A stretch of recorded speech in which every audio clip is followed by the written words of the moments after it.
विधानसभा निवडणुकीची रणधुमाळी सुरू झालेली आहे आणि सकाळच्याच पहाटेच्याच सुमारास आपल्याला आज आमदार किशोरजी चोरकर भेटल्यात. नमस्कार.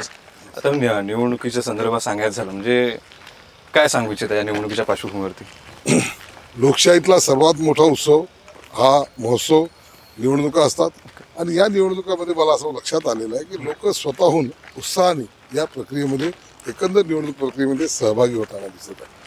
एक निश्चितपणे गेल्या 5 वर्षात केलेली कामं, जनतेशी सातत्याने राहिलेला संपर्क, केलेले अनेक सामाजिक उपक्रम सुरू केलेले, याच्यामुळे जनता खूप मोठ्या प्रमाणामध्ये पाठीशी राहील असं मला वाटतं. 5 वर्षाचा कालावधी सांगायचा. 5 वर्षामध्ये नेमकं काय काय कामे आपल्या हातून झाली आणि ती अभिमानास्पद कामे सांगायची झाली? चंद्रपूरला टुरिझमच्या दृष्टिकोनातून जागतिक नकाशावर आणण्यासाठी या ठिकाणी आपण काही गोष्टी केल्या ज्या चंद्रपूरमध्ये ऑलरेडी आहे. त्याला एक्सप्लोरेशनची आवश्यकता होती. एक टायगर या ठिकाणचा महत्त्वाचा पार्ट आहे टुरिझम करता. आपण या ठिकाणी बाजूला मूल रोडवर 400 एकर जागेमध्ये 247 कोटी रुपयाची टायगर सफारी मंजूर झालेली आहे. त्याचा ही ते एक आहे. दुसरं, दीक्षाभूमी जगामध्ये केवळ 2 ठिकाणी आहे. नागपूरच्या दीक्षाभूमीचा विकास झाला, चंद्रपूरच्या दीक्षाभूमीचा विकास झालेला नव्हता.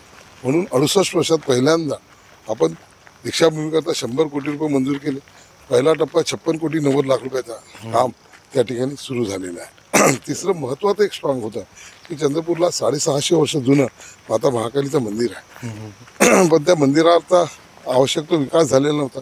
म्हणून त्याही मंदिराच्या विकास आराखडा 250 कोटी रुपयाचा विकास आराखड्याला शासनाने मंजुरी दिली. या सगळ्या गोष्टी आहेत. यासोबतच एक धानोरा बॅरेज, जे पाण्याचा सेकंड सोर्स पाहिजे होता चंद्रपूरकरांना, तो धानोरा बॅरेज सुद्धा आपण त्याला मंजुरी मिळाली. जवळजवळ 650 कोटी रुपयाचा तो धानोरा बॅरेज या ठिकाणी होत आहे. 4 ओव्हरब्रिज एकाच विधानसभेच्या काळामध्ये 4 ओव्हरब्रिज आपण मंजूर केलेले, एक पूर्ण झालेला, 3 पूर्णत्वाकडे जात आहे. चौथी गोष्ट, जिल्हा उपरुग्णालय, घुग्गुससाठी स्टेडियम आहे. घुग्गुस ग्रामपंचायत होती, तिला नगरपालिका केली. घुग्गुस बायपास रस्ता आहे आणि 11 अभ्यासिका ठिकठिकाणी आपण निर्माण करतोय, ज्याच्यातून गरिबांची, सर्वसामान्य मध्यमवर्गीयांचे हे अभ्यासिका मला वाटतं म्हणजे महाराष्ट्रामध्ये कदाचित हा युनिक कन्सेप्ट आहे की महाराष्ट्रामध्ये एकाच मतदारसंघामध्ये 11 अभ्यासिका निर्माण करणं. त्या अभ्यासिकातून सर्वसामान्यांची मुलं त्या ठिकाणी शिकतील, त्यांना कोचिंग मिळेल आणि या नंतर आम्ही पुन्हा सामाजिक उपक्रम सुरू करतोय. या हजार विद्यार्थ्यांमधून हे काही 100 निवडक विद्यार्थी जे हुशार आहे, अतिहुशार आहे, त्यांना आपण 100 विद्यार्थ्यांना अम्मा की पढाई नामक सामाजिक अम्मा की पढाई, त्यामध्ये 100 विद्यार्थ्यांना आपण शिकवणार आहोत. त्यांच्या मनातले स्वप्न, डॉक्टर बनायचं, इंजिनियर बनायचं, कलेक्टर, एसपी बनायचं, ते साकार करण्यास मदत करणार. आणि सांगायचं झालं म्हणजे का अम्मा का टिफिन, आता तुम्ही म्हणता की अम्मा की पढाई, ह्या सगळ्या गोष्टी म्हणजे अम्मा काय, अम्मा या करता आहे की अम्माचं कोणत्याही व्यक्तीचं जीवनामध्ये त्याच्या आईचं एक महत्त्व असतं. आणि माझ्याही जीवनामध्ये स्वाभाविक आहे. टोपली विकणाऱ्या आईचा मी मुलगा. टोपल्या विकता विकता तिने आम्हाला संस्कार दिले, मोठं केलं आणि खालपेष्टा सहन करत मोठं केलं. म्हणून ते नाव असं प्रचलित आहे आणि त्याला यशही आहे. म्हणून अम्मा का टिफिन, अम्मा की जलसेवा, अम्मा की दुकान आणि अम्मा की पढाई, असे 4 उपक्रम सामाजिक आम्ही जोरगेवर कुटुंब हे चालवायचं आमचं. बरेचसे उपक्रम म्हणजे मागील 5 वर्षात आपल्याला पाहायला मिळाले. मग ते बऱ्याचशा गोष्टी तुम्ही विद्यार्थ्यांसाठी केलेल्या आहेत. जो कन्सेप्ट राहिले त्या मागचं काय कारण होतं? याचं असं आहे की गरिबीमुळं कोणाचंही शिक्षण सुटू नये, हा त्यामागची भूमिका आहे. गरिबी फार वाईट असते आणि शिक्षण सुटण्याचं दुःख हे सगळ्यात मोठं दुःख असते. आणि म्हणून जे होतकरू विद्यार्थी आहेत त्यांना शिकता यावं, त्यांना सोयीसुविधा उपलब्ध करून देण्याची जबाबदारीच आमची, नैतिक जबाबदारी आमची. म्हणून आपण 100 अभ्यासिका करतोय. ठिकठिकाणी आपण पुस्तकही दिली, UPSC MPSCच्या मुलांना पुस्तके पुरवली, सायकल देतोय आपण. मुलींना शाळेमध्ये जाण्यासाठी अडचणी येत आहे, पण आपण 2000 मुलींना सायकली दिल्या, 2000 मंजूर करून ठेवलेल्या आहे. आणि पुढच्या काळामध्ये आपण पुन्हा 6000 सायकल, म्हणजे एकंदर 9999 कन्यांना आपण सायकल सुद्धा देण्याचा आपला संकल्प आहे. जे सांगायचं झालं, जे गरीब होतकरू विद्यार्थी आहेत त्यांच्यासाठीचा तो उपक्रम राहिला असेल, परंतु शेतकरी, शेतमजूर, कामगार वर्गासाठी काय? शेतकरी, शेतमजूर यांच्यासाठी निश्चितपणे हा शहरालगतचा भाग आहे माझी विधानसभा. आता इथे शहरीकरण आणि ग्रामीण असं मिक्स आहे. त्याच्यामुळे या ठिकाणी जी महत्त्वाची समस्या होती शेतीला पाण्याची, त्यासाठी आपण पाणी साठी सेकंड सोर्स निर्माण आपण धानोरा बॅरेजचं करतोय. यातून शेतीला पाणी मिळणार आहे, पिण्याला पाणी मिळणार आणि उद्योगांना सुद्धा पाणी मिळणार. सोबतच शेतकऱ्यांना एक रस्त्यांचं चांगलं नेटवर्क पाहिजे, आपला माल लवकर पोहोचावा यासाठी शेतकऱ्यांना साठी जे पूर्ण मतदारसंघामध्ये रस्त्यांचं नेटवर्क चांगलं केलं आहे. पांधन रस्ते आपण त्या ठिकाणी केलेल्या, शेतकऱ्यांच्या ज्या योजना असतात त्या प्रभावीपणे राबवण्याचा आपला या ठिकाणी प्रयत्न असतो. सोबतच आपण आता याच्या पुढच्या काळामध्ये चंद्रपूरच्या शेतकऱ्याला डायरेक्ट मुंबईला माल पाठवता येणार आहे. बाकी जो समृद्धी महामार्ग आहे तो आपण चंद्रपूरला आणतोय. दाताळ्यापाशी तो त्याचा कनेक्टर येईल बापरे. आणि इथूनच एकदम तो तर हा कन्सेप्ट मला वाटतं की म्हणजे समृद्धी महामार्ग म्हणजे इथे जोडणार आहोत आपण. त्याच्यामुळे चंद्रपूर हे महाराष्ट्राच्या देशाच्या मध्यभागी नकाशावर येणार, रोड कनेक्टिव्हिटी राहणार. त्याच्यामुळे समृद्धी महामार्ग सुद्धा चंद्रपूरला येतो. काय सांगू इच्छिता म्हणजे त्या निवडणुकीमध्ये ही निवडणूक बिलकुल 100% काय अडचणी येतात प्रचारामध्ये? प्रचारामध्ये अडचणी अशा आहे की वेळ कमी आहे. मला वेळ कमी असल्यामुळे लोकांपर्यंत पोहोचण्यामध्ये असं प्रत्येकाला वाटत असते की या काळामध्ये यावं. तसं मी 5 वर्ष प्रत्येक भागामध्ये जात असतो, परंतु जनतेची अपेक्षा असते की बा निवडणुकीमध्ये सुद्धा उमेदवार म्हणून आम्हाला भावनी भेटलं पाहिजे, परंतु ते थोडं शक्य होत नाही. तीच एक अडचण आहे वेळेची, बाकी अडचण नाही. कारण की माझी निवडणूक जनता स्वतःची निवडणूक समजून लढवत असते. स्वतःच ठिकठिकाणी लोक कार्यक्रमांचं आयोजन करतात, बैठकांचं आयोजन करतात, पदयात्रेचं आयोजन करतात आणि इतका मोठा भारतीय जनता पार्टीसारखा पक्ष माझ्यासोबत असतो. प्रचारादरम्यान एखादा असा किस्सा सांगायचा झाला म्हणजे याला बघून खूप अभिमान होतो, त्या किस्साला जर आठवलं त्या प्रचारादरम्यान ह्या काही दिवसांमध्ये काय वाटतं? हे खरं आहे की एखाद्या ठिकाणी प्रचार करत असताना एखादी मुलगी येते आणि ती हात पडून घेऊन जाते घरी आणि ती जेव्हा ती दाखवते की तिच्या घरामध्ये दिलेली सायकल, आलेली सायकल ही ती अशी ठेवते, त्या घरातली सगळ्यात किमती वस्तू जर कोणती असेल तर ती सायकल आहे. एखादी ठिकाणी एखादी वृद्ध महिला मिळते आणि असं पूर्ण भरभरून असं डोक्यावर आशीर्वाद देत, डोक्यावर हा तू असं म्हणजे आशीर्वाद देते, ती गोष्ट असते. एखादी कोणी व्यक्ती कुटुंबीय येतं आणि एकदम आपल्या घरच्या व्यक्तीसारखं ते प्रेम देतात, हक्कानी बसवतात, जेवायला देतात, हे खायला देतात, एखादी पोळी भाजी. हे अनेक असं प्रेम देणारे, अनेक असे भाऊक करणारे प्रसंग या निवडणुकीच्या काळामध्ये बघायला मिळाले. अनेकांना आपण जे 5 वर्ष काम केलं, ज्या प्रकारची सेवा देता आली, ते मात्र लोकांच्या मनामध्ये आहे. जर बाकी इतर नेत्यांबद्दल सांगायचं म्हणजे जे विरोधी पक्ष नेते त्यांचा सुद्धा आरोप आहे की किशोर जोरगेवर आज या पक्षामध्ये उद्या त्या पक्षात, काय सांगाल? बघा, हे आरोपात तसं तथ्य नाही आहे. साधारणतः 2014 मध्ये मी जेव्हा निवडणूक लढवली तेव्हा शिवसेनेकडून मी निवडणूक लढवली ती आणि दुसऱ्या क्रमांकाचे मताधिक्य मिळालं. या सर्व पक्षांचा प्रश्न कोणता होता की यांना जोरगेवार अपक्ष म्हणून हवा आहे, बाहेर होत आपल्या पक्षामध्ये यांना घ्यायचं नाही. म्हणून ज्या ठिकाणी मी एक ठरवलं होतं की मला पक्षीय पाठबळ नसेल तर तुम्ही मोठं काम करू शकत नाही, बरोबर, मोठा विकास करू शकत नाही, जनतेच्या जे प्रश्न आहेत त्यांना न्याय देऊ शकत नाही. पण माझी भूमिका हीच होती पक्षाच्या माध्यमातून लढवा, परंतु सगळ्या पक्षाच्या नेत्यांची भूमिका हीच होती की बा नागरिकांमध्ये गेल्यावर असं सुद्धा ऐकायला येतं की साहेब आधी आमच्या पक्षातच होते परंतु त्यांना संधी मिळाली नाही आणि भारतीय जनता पार्टीने तेव्हा चूक केली, आता दिली आहे तर संधीचं सोनं नक्की होणार. असं आणि 2.0 पाहायला मिळत आहे आता, कारण भारतीय जनता पार्टी आधी अपक्ष होते, आता एक एनर्जी वेगळी आपल्याला पाहायला मिळणार त्यांच्यामध्ये पक्षाची. खरं आहे की अनेक पक्षाच्या कार्यकर्त्यांना असं वाटतं मी त्यातलाच आहे. म्हणजे मी तसा विचार करतो सर्वपक्षीय उमेदवार आहे. म्हणजे आता जो माझा प्रचार करताना जर तुम्ही पाहिलं तर सर्वच पक्षाचे कार्यकर्ते हे माझा प्रचार करतात, कारण की माझे प्रत्येकाशी मैत्रीपूर्ण सौहार्दाचे संबंध आहे. मी कधी काम करताना पक्षीय जात धर्म मी मानत नाही.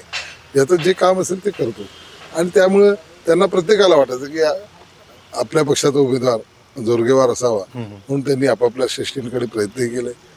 पण ते महाविकासासाठी आणि हे सगळं अलायन्सच्या याच्यामध्ये या अडचणी येत असतात. म्हणजे प्रत्येकाने अप्रोच केलं होतं, प्रत्येक पक्षाने अप्रोच केलं. प्रत्येक पक्षाने अप्रोच केलं, त्यांच्या कार्यकर्त्यांच्या स्थानिक नेत्यांची इच्छा होती, परंतु काही अडचणी येत असतात. त्याच्यामुळे मला परंतु माझा मूळ पक्ष भारतीय जनता पार्टी जिथे मी काम केलेलं आहे त्याच पक्षाची जर तिकीट मिळत असेल तर याच्यापेक्षा आनंदाची गोष्ट दुसरी होऊ शकते. म्हणजे एक सर्वसाधारण मंडप डेकोरेशन पासून आज तुम्ही ज्या आमदारकी पण भूषवली आहे 5 वर्ष, तेव्हाचा संघर्ष काय सांगतो? माझी जीवनाची सुरुवात मंडप डेकोरेशनच्याही अगोदरची आहे. मी बालपणी पेपर विकायला जायचो, फुगे विकायला जायचो. आमचा बुरुड समाजाचा व्यवसाय आहे. ज्यामध्ये हातीमध्ये ते शस्त्र घेत बांबूच्या छोट्या काड्या बनवायच्या, रिक्षा ट्रॉली चालवायची, अनेक कामं मी जीवनामध्ये जवळजवळ 30 व्यवसाय केलेले आहे. अच्छा. तो सगळा व्यवसाय आणि आता हे सगळं फक्त एक आनंद आहे की कष्टाचा, इमानदारीचा कुठेतरी दखल घेतं आणि देव त्याचं फळ तुम्हाला निश्चित देतो. हा जो आईनी अम्मानी सांगितलेला जो मंत्र आहे खरा झाल्यासारखं वाटतं. आज अम्मा आपल्या सोबत नाहीत, काय सांगा? खूपच मोठं जे 5 वर्षापूर्वी ज्या आईंनी तुम्हाला एक निवडणूकच मी 2014ची अम्माच्या आग्रह खात्री, तेव्हा ती माझ्याजवळ आली, मला तिकीट मिळालं नाही, तू जर माझा मुलगा असेल तर तू निवडणूक लढ असं म्हणत तिने आपले असलेले ते डेली अकाउंटचे पासबुक दिले होते. आणि कोणती आई आपल्या मुलाला अशा रणांगणामध्ये इतक्या मोठ्या रणसंग्रामामध्ये टाकणारी ती धाडशी महिला होती. अनेक प्रसंगांमध्ये तिचा मार्गदर्शनाचं सहकार्य राहायचं. त्याच्यामुळे ती नसतं हे आपल्या विचार सुरू वर्षाआधी ज्या म्हणजे आईने तुम्हाला आमदार बनवलं आणि आता त्यांचा एक आता संदेश वगैरे म्हणजे चंद्रपूर, कारण ज्या आईंनी आमदाराला जन्म दिला त्यांचा संदेश हाच होता की बघ किशोर, तू आता आमदार झालेला, तुला अनेक लोक भेटतील, मोठे लोक भेटतील, परंतु आपण गरिबीतून कष्ट करणारे लोक आहे, तर कधी सेवेकरी कष्टकरी महिलांचा सन्मान कर, त्यांना मदत कर आणि कधी याच्या सत्तेची संपत्तीची हवा डोक्यात जाऊ दे नको, ही ती नेहमी सांगायची. आणि त्यातून हे जे सामाजिक उपक्रम जेवढे आहे हे तिच्या सांगण्यातून निर्माण झालेले आहे. अम्मा का टीव्ही तिने चालू करून घेतलेला आहे, अम्मा की पढाई तिच्या बोलण्यातून चालवलेली आहे. अम्मा की जलसेवा तिने ॲटो जलसेवा आपण चंद्रपूरमध्ये सुरू केली, 50 ॲटोला जलसेवा, अनेक टँकर फिरते. अम्मा की दुकान, ज्या गरीब विधवा महिला आहेत ज्यांचा रोजगाराचा प्रश्न आहे त्याही महिलांना आम्ही अम्मा की दुकान म्हणून आम्ही दुकान देत असतो. बघितलं, खूप छान उपक्रम म्हटलं, ते करतो. हे सगळं तिच्यापासून आलेलं आहे. शेवटी तिचं म्हणणं असं आहे की आपल्याला जे काही मिळतं ते समाज आणि देव देतो. त्याचा अहंकार स्वतःनी माणसांनी ठेवू नये की हे सगळं माझ्या प्रयत्नातून झालेलं आहे, माझ्या मेहनतीतून झालं आहे. देव आपल्याला ते कामासाठी निवडतो आणि म्हणून आपण ते काम, दिलेलं काम प्रामाणिकतेनं करा, इमानदारीनं करावं, मेहनतीनं करावं, त्याचं कष्ट केल्याचं चीज होतेच होते, असा तिचा संदेश होता. बरेचसे वक्तृत्व आले आहेत, म्हणजे ब्रिजभूषण पाजारे, त्यानंतर जे आपले विरोधी पक्ष नेते म्हणजे विरोधी पक्ष आहेत त्यांनी बरेचसे आरोप केले आहेत, म्हणजे भारतीय जनता पार्टी या म्हणजे तिकीट, काय वाटतं सगळ्या याच्यामध्ये? बघा, त्यांचं काम आहे आरोप करण्याचं, मी जनतेवर सोडतो. म्हणजे असं लोकांचंच मत आहे की म्हणजे भारतीय जनता पार्टी कार्यकर्त्यांचं नाही, परंतु लोकांचं असं मत आहे की किशोरभाऊ हवे आहेत, परंतु जे विरोधी पक्ष यांचं स्टेटमेंट आपल्याला पाहायला मिळतं की तिकीट जी आहे ती माझी होती, एक मोठा नेता म्हणून माझी तिकीट. त्यांची तिकीट कशी होती? अरे तिकीट तर आमची होती, माझी होती, राजेश मुंची होती 2009 मध्ये. थोडं मागे जावं लागेल, आम्ही दोघं जण स्पर्धेमध्ये होतो, मी आणि राजेश मुंची. ठीक आहे, भारतीय जनता पार्टी तेव्हा आम्ही भारतीय जनता पार्टीचं काम केलेलं आहे. त्यांचं नाव आता तुम्ही घेत आहे, त्यांचा तर काही कुठे विषयही नव्हता. मी भारतीय जनता पार्टीची 1982 मध्ये जेव्हा स्थापना झाली ॲग्री मंदिरामध्ये, तेव्हापासून तर मी भारतीय जनता पार्टीचा कार्य. तुम्ही तेव्हा पण कार्य करायचं. आम्हाला जेव्हा सांगितलं गेलं की आम्ही दोघेही होतो तेव्हा स्पर्धेमध्ये, रेसमध्ये, आमच्या नेत्यांनी सांगितलं, नाना शामकुळेंना तेव्हा नागपूरहून उमेदवारी दिली होती, त्यांना पाहिलं नाही, आम्ही दोघांनी ते एक्सेप्ट केलं. आपल्या नेत्यांनी दिलेला शब्द खरा करण्यासाठी आम्ही जीवाचं रान करत, ज्या व्यक्तीला चंद्रपूरच्या जनतेने, इव्हन कार्यकर्त्यांनी पाहिलं नाही, त्या व्यक्तीला आम्ही निवडून आणलं होतं. ठीक आहे, आणि 5 वर्षे काम केलं.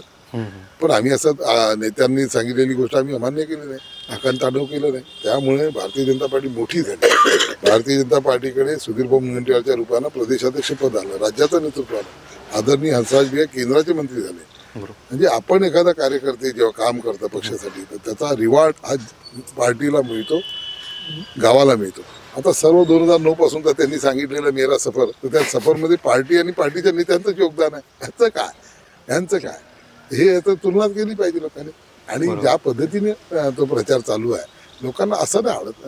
लोकांना लढणारा, लोकांसाठी, सामान्यांसाठी काम करणारा नेता आवडतो.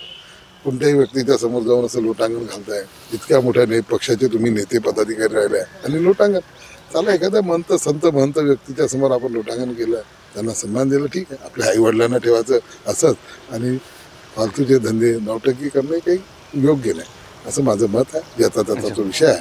परंतु अन्याय झाला हे म्हणणं योग्य नाही. असं अन्याय जर असता तर असे कित्येक भारतीय जनता पार्टी, प्रमोद कडू, राजेंद्र गांधी, खुशाल बोंडे, विजय राऊत ही नावं आहेत ज्यांनी हा पक्ष उभा केलेला आहे. 40-40 वर्ष निस्वार्थपणे पक्षाची आजही ते सेवा करत आहे. त्यांचं बरोबर. त्यांच्याबद्दल काय बोलायचं? म्हणजे जुने आपण भारतीय जनता पार्टीचेच कार्यकर्ते आधीपासूनचे, म्हणजे असं आधीपासून मी पार्टीच्या अनेक आंदोलनांमध्ये काम केलेलं आहे. तेव्हा तर काँग्रेस राज्यामध्ये देशामध्ये सत्तेमध्ये राहायची तर तेव्हा तुम्ही भारतीय जनता आणि पार्टी- आमचे नेते इथून निवडून यायचे. आता उलट झालेलं आहे. भारतीय जनता पार्टी केंद्रात राज्यात सत्तेत राहते ना, आपले कार्यकर्ते म्हणजे नेते या ठिकाणी पराभव होत असतो. आता चिंतनही विचार केलेला पाहिजे. हा, आणि 39,000 मायनस असलेली विधानसभा कशी काय जिंकणार होते? त्याचं काही नियोजन? 39,000 मायनस असलेली विधानसभा होती. पण अन्याय झालाय म्हणून चूक आहे. जे मिळालं ते मिळालं. बरोबर. आणि पुढचे पद भारतीय जनता पार्टीमध्ये अनेक पक्षाचं काम करत असताना मिळत असतात. यापूर्वी मिळालेलं आहे. आम्हाला तर काहीच नव्हतं मिळालं. आम्हाला तर कधी काहीच नव्हतं मिळालं, तरी भारतीय जनता पार्टीला मदत केलेली आहे. निवडून आल्याबरोबर भारतीय जनता पार्टीचं जे सरकार बनलं देवेंद्रजी फडणवीसांच्या नेतृत्वात, त्यांना पाठिंबा दिला. नवीन सरकार स्थापन करण्यामध्ये मदत केली.